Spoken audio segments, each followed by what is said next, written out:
요즘 저는 이 시편 23편을 묵상하면서 예전에는 미처 인식하지 못했던 이 새로운 깨달음을 얻는 즐거움이 참 큽니다. 지난 한 주간도 그랬는데요. 지난 한 주간에 이 3절 말씀에 나오는 딱 이 한마디, 자기 이름을 위하여, 이 한마디를 가지고 묵상하는데 얼마나 제 마음에 그 큰 기쁨이 있었는지 모르겠습니다. 오늘 이제 이 자기 이름을 위하여라는 이 한마디의 의미에 대해서 제가 좀 설명을 드리려고 하는데요. 미국의 팀 켈러 목사님이 쓴 하나님을 말하다 이런 제목의 책이 있습니다. 이 책에 보면은 기독교는 종교가 아니다 복음이다 이 소제목이 있습니다. 오늘 설교 제목을 제가 여기서 따왔는데요. 이게 어떤 측면을 강조하는가 하니까 기독교는 종교가 아니라 복음이다 할 때 이 종교의 특징은 이 자기 노력을 통해서 구원을 얻는 측면, 이것이 강조된 게 이게 종교고요. 그런가 하면은 복음이라는 거는 하나님께서 주시는 은혜예요. 이 은혜를 통해서 얻는 구원, 이걸 강조하는 차원에서 기독교는 종교가 아니라 복음입니다. 이렇게 이제 강조한 내용을 제가 봤고요. 그런가 하면 이 팀 켈러 목사님이 쓴 또 다른 책이 있는데요. 내가 만든 신, 이런 제목의 책이 있는데 제목 안에 내용이 다 담겨 있습니다. 내가 만든 신. 그래서 이제 기독교는 종교가 아닙니다. 그리고 또 내가 만든 신, 이것들의 공통점이 뭐냐 하면은 이 내가 만든 신, 그리고 또 기독교는 종교가 아닙니다 할 때 이 종교의 그 출발은 인간으로부터, 나로부터 출발하는 거예요.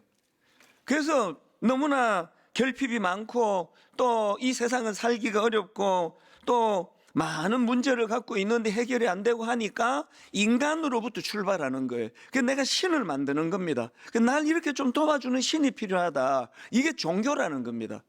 모든 종교는 다 이런 어떤 필요에 의하여 나로부터 시작이 된 거거든요. 이게 팀 켈러 목사님이 말하는 종교인데요. 내가 만든 신이라는 책에 보면은 이런 표현이 나옵니다.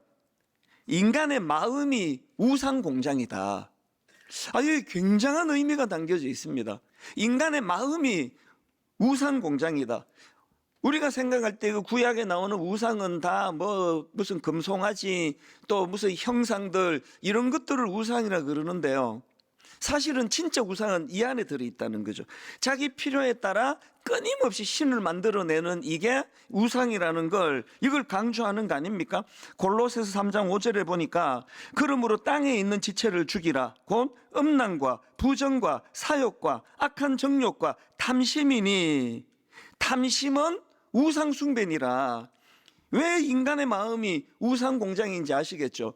내 안에서 일어나는 그 탐심, 탐욕, 이런 것들이 끊임없는 우상을 만들어낸다는 걸 설명하는 거거든요. 그래서 그 책에 보면은요, 이 인간이 만든 신을 몇 가지로 쭉 설명하는데 제일 먼저 언급되는 게 평생 소원. 이 절실한 평생 소원이 우상을 만들어내는 재료가 된다는 겁니다. 그리고 또 사랑, 돈, 성취, 권력, 이런 것들이 내 안에서 우상을 만들어내는 재료로 쓰인다.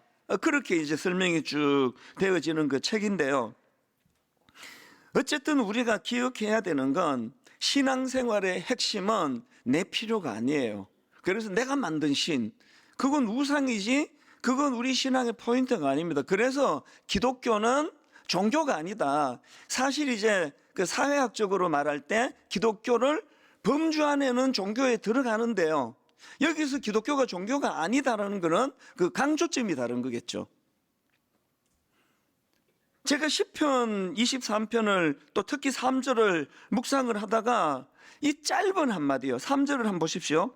내 영혼을 소생시키시고 그 다음에 자기 이름을 위하여 의의 길로 인도하시는도다. 여기 나와 있는 자기 이름을 위하여라는 이 한마디가 가진 의미가 굉장히 중요하더라고요. 그래서 제가 지난 한 주 동안에 이 시편 23편을 두 종류로 프린트를 해서 갖고 다녔습니다.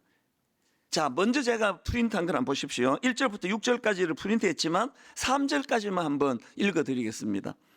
여호와는 나의 목자시니 내게 부족함이 없으리로다. 그가 나를 푸른 풀밭에 누이시며 쉴 만한 물가로 인도하시는도다. 내가 내 영혼을 소생시키시고, 그 다음에요, 자기 이름을 위하여, 이걸 제가 막 눈에 띄라고 붉은 글씨로, 그리고 또 이거 굵은 글씨로 제가 이걸 프린트했거든요. 내 영혼을 소생시키시고 자기 이름을 위하여 의의 길로 인도하시는도다. 이걸 제가 프린트를 했고요. 그 다음에는 저기 붉은 글씨를 빼고 프린트를 한 겁니다. 여호와는 나의 목자시니 내게 부족함이 없으리로다. 그가 나를 푸른 풀밭에 누이시고 쉴 만한 물가로 인도하시는도다. 내 영혼을 소생시키시고 의의 길로 인도하시는도다. 이렇게 자기 이름을 빼고 읽어도요, 문맥에 하나도 지장을 안 받더라고요. 이게 제가 놀랐고요. 그래서 이 자기 이름을 위하여를 빼고 읽었더니 이게 종교더라고요. 시편 26편을 다시 한번 읽어보세요. 시작부터 내 필요해요. 여호와가 나의 목자가 되시고 내 결핍을 채워주셔서 나는 부족한 게 없다. 이렇게 시작해서 자기 이름을 위하여 요 하나만 빼버리면 이게 종교가 되고요. 자기 이름을 위하여는 요 짧은 한 문장을 넣었더니 이게 복음이 되더라고요. 오늘 우리가 이 평생 소원, 막 절박한 내 마음의 소원이 너무 커지면은 자기 이름을 위하여가 없어지는 신앙생활이 와요. 그 연속극 같은 거 보면 요새 이게 뭐 거의 대세인 것 같아요. 이 형평성 이런 걸 굉장히 이제 중요하게 생각해서 작가가 그런 것 같은데, 이 주인공이 막 어떤 절박한 어떤 소원이 있어요. 그러면 막 이렇게 기도합니다. 하나님 이거 꼭 도와주시고, 부처님 이거 도와주시고, 알라신도 도와주시고, 막 모든 신이 다 등장을 해요. 그러면 무슨 신이든지 간에 이 문제를 도와달라고 하는 그런 그 절박한 그런 대사를 저는 몇 번이나 봤거든요. 이게 이 시대의 대세예요. 자기 이름을 위하여는 중요하지 않아요. 내가 원하는 걸 얻어내는 게 중요하지. 그게 뭐 부처님이면 어떻고, 알라신이면 어떻고, 그게 뭐 여호와 하나님은 어떻고, 예수면 어떠냐. 예수님, 부처님, 알라신님 막 이렇게 막 동원하는 이런 드라마나 영화 대사를 볼 때마다 이게 오늘 이 시대를 함축적으로 설명해 주는 것이다. 저는 그렇게 생각을 하거든요. 그래서 제가 자기 이름을 위하여를 빼고도 읽어보고 굵은 글씨로 자기 이름을 위하여 넣어서도 읽어보면서 우리 신앙생활이 기독교는 복음이지 종교가 아닌데 우리 기독교도 점점 종교화되어 가는구나. 그래서 사실 여러분이 막 그 어떤 평생의 마음에 어떤 절박한 소원을 갖고 그렇게 신앙생활을 하다가 보면은요, 분명히 나는 기독교인데 사실은 불교를 믿는 거예요. 어떤 절박한 문제를 이루어내는 차원에서 자기 이름을 위하여가 없다면요. 그렇기 때문에 제가 지난주에 발견한 게 이 시편 23편에서 진짜 중요한 것은 이 짧은 자기 이름을 위하여가 들어가는 거예요. 여러분이 신앙생활에 자기 이름을 위하여가 들어가 있습니까? 하나님의 이름이 별로, 또 하나님께 드리는 영광이 별로 중요하지 않은 이런 시대로 지금 전락해 가고 있는 거 아닙니까? 교회를 떠난 분들을 제가 만나서 대화도 해보고 이렇게 해보면은요, 놀랄 게 있습니다. 왜 가난한 신자가 됐습니까? 왜 교회를 떠났습니까? 그러면요, 거의 열의 9은요 다 사람이에요. 나 그 목사 꼴 보기 싫어서 나 교회 떠났다. 여러분, 그 꼴 보기 싫은 목사하고 복음이 무슨 상관이 있냐고. 그 목사가 복음입니까 지금? 내가 그 장로한테 돈 빌려줬다가 돈 떼이고부터 나 교회를 안 나가. 그 돈 떼먹은 장로하고 복음하고 무슨 상관이 있냐고요. 뭐 한 10명 물으면 아마 열의 9이다 이렇게 대답을 해요. 저는요, 제가 만나서 물어본 분 중에서 나는 내 하나님 꼴 보기 싫어서 교회 안 간다, 나 한 번도 못 들어봤습니다. 지금 이 사람이 이렇게 중요해져 가고 있는 게 교회 안에 자기 이름을 위하여 가지고 사라져 가고 있다는 반증 아닌가요? 제가 여러분에게 상처 안 드리려고 얼마나 애를 쓰시는 게 아니라 또 상처 받으셨죠? 지가 지보고 쓰신데, 제가 여러분에게 상처를 안 드리려고 얼마나 애를 쓰는지는 아실 거예요. 그러나 여러분, 저에게 상처를 받는다 하더라도 그걸로 교회 떠나지는 마십시오. 저 목사가 연약하면 연약할수록 그래서 복음이 필요한 거 아니겠습니까? 이제 저희 교회가 온 마음을 다해서 이제 내년에 우리 청년부 살린다, 대학부 반드시 살린다. 그래서 제가 요즘에 막 온통 그 생각으로 꽉 차 있다 보니까요, 꽤 많은 청년부 담당 목사님들을 제가 만나가지고요, 진짜 저보다 뭐 한 20살, 30살 어린 사람에게도 내가 정말 무릎 꿇고 배우는 심정으로 그렇게 그동안에 2학기 내내 많은 청년부 목사님들을 만났는데요. 그리고 또 책도 읽고 여러 가지 영상도 듣고 해보다 보니까 마음이 아픈 게 있습니다. 꽤 많은 그 청년부 담당하는 목사님들이 이런 말을 하세요. 요즘 청년들은 MZ세대는 그 복음 듣는 걸 싫어한대요. 이게 뭐 거의 지금 정설이 돼 있습니다. 지금 젊은 세대는 복음 듣는 걸 싫어한다. 제가 이런 이야기를 들으면요, 막 직설적으로 좀 질문해요. 요즘 청년들이 복음 듣는 걸 싫어한다고 그렇게 누가 말하면 저는 바로 묻습니다. 전해보기는 했습니까? 그 청년들에게 복음을 전해보기는 했냐고요. 여기 우리 장로님 가정, 우리 권사님 가정, 애 낳고 20년 동안을 그냥 입시에 끌려다니느라고 복음을 전해보기는 했냐고요. 여러분 아들이, 그 장로 아들이 뭐 목사 아들이라고 뭐 예외도 아닙니다. 복음을 압니까? 아니 전해보지도 않고 왜 다음 세대는 복음 듣는 걸 싫어한다고 그렇게 딱 단정을 짓느냐고요. 그래서 뭐 무슨 교회가 이제 우리 청년부 살린다 그러면 바로 들어오는 요청이 뭔지 아십니까? 조명 바꿔달래요. 그리고 악기 바꿔달라 그러고, 바꿔줘야죠.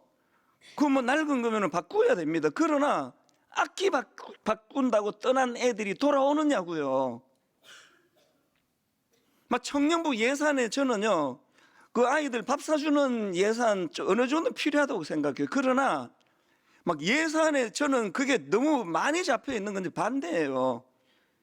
요즘 애들이 뭐 밥을 굶습니까? 뭐 그 맨날 교회 돈으로 밥 사준다고 그 아이들이 교회로 돌아오느냐고요. 복음을 들어야 돌아오는 거죠.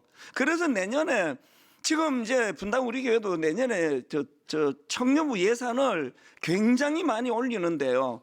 그 예산 대부분이 복음을 전하는 교역자들을 충당하는 겁니다. 내년에 우리 대학부 청년부 목사님들 2배로 늘어나요. 아니요 2배가 더 됩니다 지금. 그리고 대학부 청년부를 살린다 그러면 다른 게 아니라 예배를 살리는, 예배를. 제가 깜짝 놀랐는 게 지금 우리 교회에 꽤 많은 청년들이 예배를 안 드려요. 그 예배 안 드리는 걸 이렇게 오래 방치한 모든 게 다 제 책임이죠. 제가 하나님 앞에서 이 문제를 어떻게 제가 책임을 져야 될지 모르겠습니다. 그래서 내년에 대학부를 살린다, 청년부를 살린다, 부서도 막 2배로 늘리고요. 그리고 어쨌든 예배에 모든 것 에너지를 투입하고 이 청년들이 예배를 통해서 전해지는 그 복음이 마음에 자리 잡아야 되고, 그리고 우리 유능한 목사님들이 또 많이 오세요.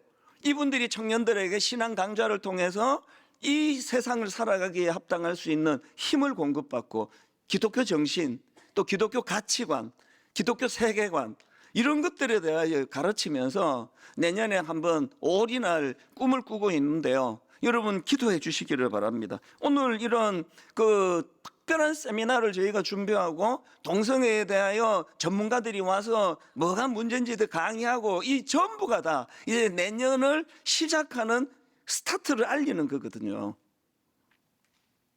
다시 말씀드립니다. 기독교는 종교가 아니고 복음이고요. 기독교는 종교가 아니고 굿 뉴스입니다. 굿 뉴스. 영어로 그 복음을 영어로 굿 뉴스라 그러잖아요. 그리고 기독교는 종교가 아니라 은혜예요. 이건 20대 초반에 제가 경험한 거 아닙니까? 로마서 5장 6절 우리가 아직 연약할 때에 기약대로 그리스도께서 경건하지 않은 자를 위하여 죽으셨도다. 내 인생에서 가장 초라할 때, 내 인생에서 가장 연약할 때, 뭐 목사 아들이고 뭐 다 소용없습니다. 믿음이 없었어요. 교회 생활을 한 거죠. 그런데 진짜 앞도 막히고 뒤도 막히고 옆도 막히니까 위를 보게 되더라고요. 하나님을 바라보게 되더라고요. 보면 뭐합니까? 힘이 없는데 우리 같이 연약할 때에, 아까 교회는 종교가 아니라 군 뉴스라 그랬잖아요. 뉴스를 내가 만들면 가짜 뉴스가 돼요. 이번에 미국 대통령이 뭐 트럼프가 됐다. 그 뉴스를 제가 만듭니까? 들은 거죠. 어떤 사람에게 이게 군 뉴스가 되고 어떤 사람에게는 뱃 뉴스가 되겠죠. 그 뉴스 내가 만들지 않은 것처럼요. 오늘 교회는 군 뉴스예요. 우리 같이 연약할 때, 내가 가장 초라할 때, 나 스스로를 밥버릇이라고 그렇게 인식할 때, 앞도 막히고 옆도 막히고 뒤도 막힐 때 내가 뉴스를 들었다고요. 너같이 초라하고 보잘것없는 인간을 위하여, 너같이 어떻게 너 스스로는 하나님 앞으로 나갈 수 없는 그 치명적인 죄에 갇혀있는 그런 자들을 위하여 예수 그리스도가 이 땅에 오셔서 십자가를 지셨다. 그 뉴스를 들은 거예요. 뉴스를. 그 뉴스가 생명력이 있으니까 저를 살린 거거든요. 그래서 저는 20대 때 교회가 저를 살렸다고 항상 그런 이야기를 하잖아요. 우리 대학부 청년부에서 우리 대학부 청년부들의 언어로 이제 군 뉴스 복음을 전할 것입니다. 그리고 예배가 살아날 것입니다. 수많은 청년들이 떠나갔던 젊은이들이 교회로 돌아오는 일들이 내년에 일어날 줄로 믿습니다. 그 일이 가능하기 위해서는 기독교는 종교가 아니라 은혜라는 사실을 감격으로 이것을 어른들이 먼저 누리고 이걸 전해줘야 돼요. 이 뉴스를. 엄마가 너무너무 연약할 때 나는 굿 뉴스를 들었다. 이게 복음이란다. 아빠가 너무나 절망적인 순간에 내가 굿 뉴스를 들었다. 그런가 하면은요, 이 기독교가 종교가 아니라 은혜라는 거 출발이라면요, 그 과정에서 중요한 건 하나님의 인도하심이라 그랬잖아요. 그래서 이 시편 23편에서 가장 중요한 건 자기 이름을 위하여 이거고요. 그 다음으로 중요한 게 인도하시는도다. 인도하시는도다. 그래서 두 번에 걸쳐서 2절, 그가 나를 푸른 풀밭에 누이시며 쉴만한 물가로 인도하시는도다. 3절에 내 영혼을 소생시키시고 자기 이름을 위하여 의의 길로 인도하시는도다. 지난주에 제가 점층적이라 그랬잖아요. 2절에 인도하시면 얕은 단계, 여기만 그냥 헬렐레 해갖고 즐기고 있으면 안 되고요. 3절에 높은 단계의 인도하심으로 가야 된다. 그래서 제가 지난주 묵상을 하다가 이 2절의 인도하심을 완벽하게 누리는 생명체를 내가 하나 발견했는데요. 우리 집 강아지예요. 얘는 완벽하게 2절에 인도하심을 누려요. 주인을 잘 만나가지고. 그래서 얘는 항상 푸른 물가로 갈 필요도 없어요. 집에서 물 다 떠줘요. 그리고 또 푸른 물가가 아니라 푸른 풀밭으로, 또 쉴만한 물가로 그렇게 탁 인도함을 받아요. 이 강아지의 여주인께서는요, 여름에 더울 때 자기를 위해서는 에어컨을 안 켜요. 그러나 이 강아지가 더워하면 이러면 바로 에어컨을 켭니다. 아이고, 얘가 털도 많은데 얼마나 힘들까 그러면서 그렇게 에어컨을 켜줘요. 그치, 남편이 덥다 그래도 어지간하면 참으시죠? 이러는데 강아지가 더우면 에어컨을 켜줘요. 그래서 우리 애들이 아주 과장을 섞어서 했습니다. 집에 가서 제가 또 왜 자꾸 설교 시간에 과장하세요? 라는 주인님의 추궁이 있을 것 같은데요. 하여튼 이제 이 강아지가 이제 2절을 완벽하게 누리다 보니까 우리 애들이 이제 고3 뭐 이럴 때는 이 강아지를 너무 부러워했어요. 우리 희락이가, 강아지는 희락이에요. 기쁨이. 우리 희락이가 부럽다. 얘는 수능 시험 안 봐도 되고 공부 안 해도 되고. 그럼 제가 항상 말하죠. 그 둘이 바꾸든지. 여러분, 우리가 강아지에게서 누리는 인도하심으로 만족하고 살 수가 없잖아요. 2절에서의 인도하심이 있지만 더 높은 차원의 인도하심. 그래서 우리가 힘들지만 그것이 우리를 너무나 아프게 하지만 견뎌내야 하는 건 우리에게 사명이 있기 때문이잖아요. 의의 길로 가기 위하여 인도하심을 받아야 되고 하나님의 이름의 영광을 위하여 우리가 많은 수고를 드녀야 되고 그런 거 아니겠습니까? 그래서 저는 이 시편 23편을 묵상을 하면서 우리가 이 하나님의 인도하심을 구하는 거예요. 그리고 그 인도해 주시는 분이 하나님이라는 걸 인식하고 살아가는 겁니다. 그래서 제가 오늘 이 자기 이름을 위하여와 관련한 두 가지를 제가 설명을 드리려고 하는데요. 이거 빼면 안 된다는 거 강조하고서 이 시편 23편에서 자기 이름을 위하여와 관련된 첫 번째가 뭐냐? 이건요, 삶에 하나님을 개입시키는 행위예요. 23편 3절을 제가 그래서 프린트 2개를 해갖고 다녔다니까요.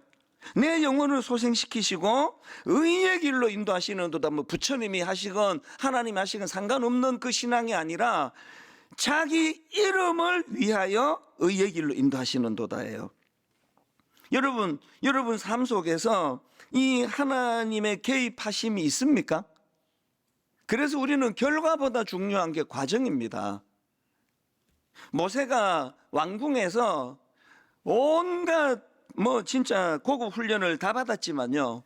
그러나 모세는 그 상황에서는 쓰임 받을 수가 없었습니다. 왜냐 하니까요. 혈기왕성했던 그 모세가 자기 동족이 핍박받는 것을 보고 사람을 죽이는데요. 그 과정에서 저는 문제 하나를 발견했습니다. 자, 출애굽기 2장 11절을 한번 보십시오. 모세가 장성한 후에 한 번은 자기 형제들에게 나가서 그들이 고되게 노동하는 것을 보더니 어떤 애굽 사람이 한 히브리 사람 곧 자기 형제를 치는 것을 본지라. 그랬더니 12절입니다. 모세가 이렇게 합니다. 좌우를 살펴 사람이 없음을 보고 그 애굽 사람을 쳐 죽여 모래 속에 감추니라.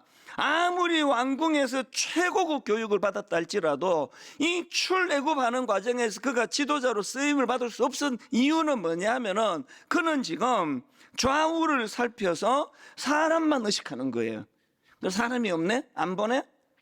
오늘 한국교회가 끊임없이 어느 목사가 무슨 성적으로 죄를 짓네? 돈, 물질적인 이런 뭐를 하네. 얼마 전에도 그 PD수첩에서 또 끔찍한 정말 제 마음을 우울하게 하는 그런 그 목사들의 타락을 보여주고 나니까 정말 1시간 보고 나니까 막 토하고 싶더라고요. 그 끔찍한 이런 타락들은 이유는 딱 하나예요. 좌우만 살펴요. 사람만 없으면 들키지만 않으면 예수 믿는 사람이라고 하는데 외도를 할 수 있는 담력은 어디서 나오는 거냐고요. 좌우를 살펴. 내 배우자를 속일 수 있겠다. 그거 아닙니까? 오늘 우리가 좌우를 살펴서 판단하는 인생이 아니라 자기 이름을 위하여 우리를 인도하시는 그 하나님을 의식한다고 한다면요. 목사들의 타락이 그게 가능한 일입니까? 그런 영상을 볼 때마다 한편으로는 저도 분노가 일어나지만 한편으로는 두려운 거거든요. 왜? 저도 그런 가능성이 있는 그런 사람 중에 한 사람이니까.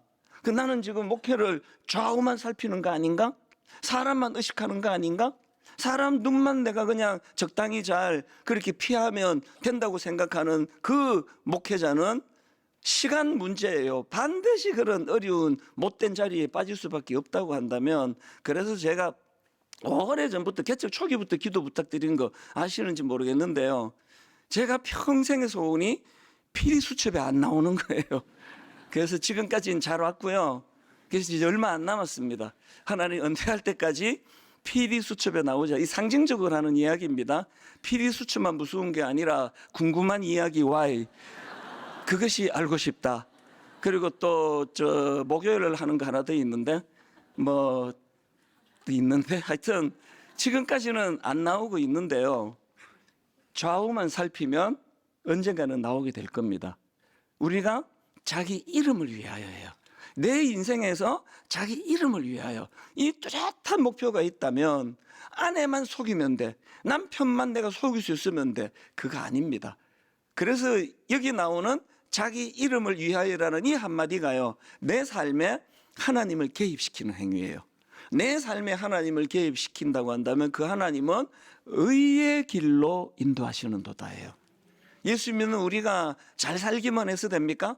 예수 믿는 우리가 우리 집 강아지처럼 그냥 쉴만한 물가로 푸른 풀밭으로 인도만 받으면 되는 거냐고요? 아닙니다. 한 단계 높은 단계로 의의 길로 인도하시는도다. 이 인도함을 받는 성도님들 되시기를 바랍니다.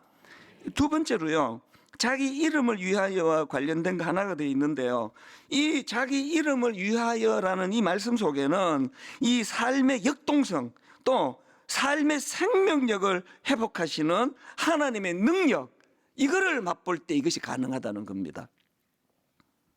제가 이 시편 23편을 두 종류로 프린트 해가지고 자기 이름을 위하여 빼고 읽고 자기 이름을 넣고 읽으면서 기도가 나오는 게 하나 있었습니다. 제가 사실 개척 초기에는요, 40대 초반이라 가지고 그때 막 혈기가 왕성해서 막 설교 시간에도 특세 때는 그냥 막 이걸 갖고 제가 막 구호도 외치고 노래도 불렀는데, 이거 기억하십니까? 제가 제일 많이 외쳤던 거, 녹슬어 없어지기보다 따라서 없어지겠습니다. 솔직히 40대 초반에는 무슨 뜻인지도 모르고 했어요. 와, 이 말 멋있다 그래갖고 한 거예요. 뭐 인생이 달아서 없어지는 게 뭔지 제가 뭐 혈기왕성한 40대 초반에 어떻게 알았겠냐고요. 그래서 막 또 막 자신 있게 소리쳤습니다. 나는 달아서 없어지겠다고, 막 녹슬어 없어지기보다 달아서 없어지겠다고 막 따라하세요 막 그러고 막 그랬는데, 요즘에는요 이 의미를 좀 알게 됐어요. 그래서 이거 하는 게 좀 무서워요. 이 달아서 없어지는 게 이게 보통 문제가 아니구나. 요즘엔 또 좀 그런 느낌이 좀 와요. 체력도 딸리고. 1만 성도 파송 운동이 저를 살려줬다 생각합니다. 1만 성도 파송 운동이 없었으면 지금도 1부부터 5부까지를 제가 예배를 인도할 텐데 아마 벌써 주님이 불러가셨을 거예요. 어느 날 오후 예배 축도하다가 주님이 불러가셨을 것 같아. 지금 3부만 하는데도 옛날 오후만큼 힘들거든요. 지난주에 우리 여기서 임직식 할 때 제가 여기 앉아, 우리는 다 이제 강단에는 보통은 이제 안 올라가는데, 임직식 때는 이제 외부 목사님들도 순서에 따라 가지고 이제 노회에서 목사님들 쭉 앉으시고 저도 여기 맨 끝에 앉았는데, 그날 막 얼마나 막 온 몸이 막 피곤이 몰려오는지요. 막 여기 막 들어눕고 싶은 거예요. 이게 들어놓으면 어떤 일이 일어날까? 진짜 들어놓고 싶었는데요. 근데 여러분, 노 회장님 말씀이 끝나고요, 그 이후로 안수식을 하고 주님 이름으로 기도하고 하는데 제 영이 점점 살아나는 거예요. 막 점점 살아나는 겁니다. 그래서 역대 어떤 임직식보다도 너무나 충만한 임직식이었거든요. 초반에 저의 한계를 봤어요. 저의 연약함, 점점 후퇴해 가는구나. 이제는 얼굴이 가까이 있는 분들은 저를 보고, 드림센터에서 만나면 저를 보고 이런 말씀하세요. 목사님 얼굴이 왜 이러세요? 원래부터 이랬거든요. 멀리서 봐서 몰라서 그렇지 점점 이제 사가가고 있는 거예요. 그래서 우리 육신이 후퇴해 갈 때 제가 구하는 게 뭔지 아십니까? 복음의 생명력을 구하는 겁니다. 아버지, 젊을 때는 복음의 생명력 없어도 40대 초반에 열정을 가지고 막 녹슬어 없으시기보다 따라서 없으시기 원합니다. 막 성도들 아멘 그러고 있는데, 요새는 다 죽어가서 녹슬어 없으시기보다 따라서 없으시기 원합니다. 헤헤거리고 있어갖고 되겠냐고요. 체력은 떨어지지만, 나이는 들어가지만, 옛날과 같은 그런 에너지는 이제 많이 없다 할지라도 저는 그래서 진짜 은혜를 구하는 거죠. 하나님, 복음의 생명력을 주시기 원합니다. 제 안에 복음이 가져다 주는 역동성을 허락해 주시기 원합니다. 그래서 제가 이 말씀을 준비하다가 이 찬양이 정말 제 마음에 단어 하나, 문장 하나가 마음에 와닿은 거거든요. 우리 죄 위해 죽으신 주, 십자가 그 사랑 감사하네. 제가 이렇게 초점을 높게 잡는 것은 끝까지 부를 의도가 없다는 걸 말하는 겁니다. 날마다 주의 형상대로 변화되리라. 십자가 우리를 새롭게 하네. 그 다음에요, 놀라운 사랑 찬양하리라. 그 다음 이 가사예요. 우리를 위해 생명 주셨네. 우리를 위해 생명 주셨네. 놀라운 사랑 찬양하리라. 십자가의 그 사랑, 십자가의 그 능력, 유난 이 찬양이 이번에 너무나 제 마음을 울리는 거거든요. 체력은 떨어져도, 육신은 약해져도 우리에게는 주님의 십자가로 인하여 주신 생명력이 있는 거예요. 우리는 비록 육신이 피곤해하고 막 이렇게 하고 집에 가서 드러누워 있을지라도 말씀을 전할 동안에 시시하게 전하지 않고 싶은 거. 하나님, 제가 비록 몸은 자꾸 이제 또 나이가 들어가지만 그럼에도 불구하고 40대 때 고백했던 것처럼 녹슬어 없어지는 인생이 아니라 따라서 없어지는 인생이 되기 원합니다. 이건 다 역동은, 생명력은 복음에서 나오는 줄로 믿습니다. 우리 모두가 이제 육신을 의지하던 우리가 시간이 갈수록 완숙해지는 건 복음의 능력을 믿기 때문이에요. 그래서 분당 우리 교회는 놀라운 사랑 찬양하리라, 우리를 위해 생명 주셨네. 이 설교를 준비하다가 오래전, 굉장히 오래전이에요. 제가 설교 시간에 어떤 성도님이 쓴 글 하나를 제가 인용해 드렸는데요. 이 글을 읽고 말씀을 이제 마무리하려고 합니다. 한번 들어보십시오. 저는 천주교 신자였지만 교회에 다니는 남편을 만나 교회에서 결혼을 하고 권사님, 장로님이신 시부모님 의견을 따라 개종도 하고 교회에서 결혼도 하였습니다. 하지만 저는 교회라는 곳이 정말 불편하였고 교회의 언어나 분위기, 모든 것이 싫었습니다. 사실 교회에 대한 좋지 않은 인식이 아주 많았습니다. 교회에 다니는 친구나 주변 지인들이 기도해 줄게라고 이야기하면서도 소위 뒷담화라는 것을 하는 것을 보고 많이 놀랐고, 그 기도나 은혜라는 것은 그냥 그들의 입에 달린 말이구나라고 생각을 많이 했던 것 같습니다. 교회 어른들이 목사님이나 서로를 정죄하는 모습도 많이 보고 여러 팔을 이루어 서로를 질책하다가도 만나면 울면서 서로 중보기도해 주시는 것을 보고 참 교회라는 것이 이중적이고 기도라는 주문으로 퉁칠 수 있는 것은 아닐까, 부정적인 생각이 가득했었던 것을 고백합니다. 그리고는 이분이 드디어 교회를 떠나게 되는 어떤 사건을 만나게 되는데요. 첫째 아이가 초등학교 2학년 때 다니던 교회 언니들에게 괴롭힘을 당하고, 들어보니까 이 아이가 교회 언니에게 괴롭힘 당한 일로 1년 가까이 심리 치료를 받을 만큼 힘든 상황이었습니다. 첫째 아이가 초등학교 2학년 때 다니던 교회 언니들에게 괴롭힘을 당하고 저는 다시는 교회에 가지 않겠다고 다짐했고 시부모님께도 결혼하고 처음으로 단호하게 말씀드렸습니다. 저희 아이 눈에서 밤마다 고통의 눈물이 쏟아지는데 제 마음속에는 정말 화가 가득 차기만 했습니다. 그래서 교회를 3년간 나가지 않았습니다. 교회에 가라고 하실까봐 시댁도 잘 가지 않았던 시간이었습니다. 그런데 어느 날 첫째 딸이 저에게, 엄마, 내가 기도가 하고 싶은데 교회에 가면 안 될까요? 내가 기도가 하고 싶고 교회에 가고 싶어요. 교회는 무슨, 교회의 교자만 들어도 짜증이 나는구만. 그랬는데 지금 생각하면 참 이상한 일이 일어났습니다. 그 말이 며칠이고 머리에 맴돌았습니다. 교회. 그래서 솔직히 아무 생각 없이 딸 기도 한번 한다는데 뭐 하고 분당 우리 교회를 한번 가봤습니다. 저는 이찬수 목사님에 대한 사전 정보도 없고 관심도 없던 사람이었고 교회에서 사용하는 모든 단어가 불편했던 사람이었는데 정말 이상한 경험이었던 것 같습니다.